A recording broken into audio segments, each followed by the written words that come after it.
Hello, magandang araw. So, para po dun sa mga gem gala at meron na po silang earnings and nagtatanong po sila sa akin kung paano po mag-cash out sa gem gala.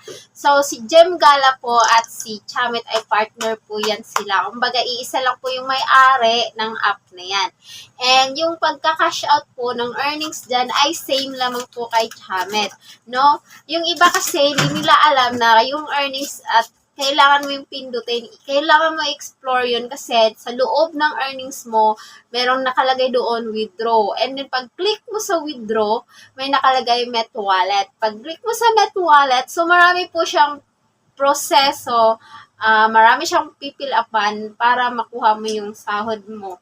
No, same lang siya kay Chamit. So, kung gusto mo pong ng tutorial para mag-guide ka, manood ka na lang dun kung paano mag-withdraw ng earnings sa Chamit app. Kasi same lang po sila. No, kailangan mo lang i-click yung yung halimbawa yung earnings tapos yung withdraw kasi sunod-sunod po yun and basahin mo na lang at sundin mo na lang yung mga sinasabi doon. Kailangan po natin na mag-explore doon sa app nang sa ganun ay matuklasan natin yung meron pang mga nakatago pala doon sa likod ng mga na yun, like earnings. So, marami pag kinlik mo siya, so marami kang i-click na i-click hanggang sa mapunta ka sa dulo and malagay mo na yung pinakatamang information like GCash number. So, yun po yung pinaka last doon. So, yun lamang po. Maraming salamat and God bless.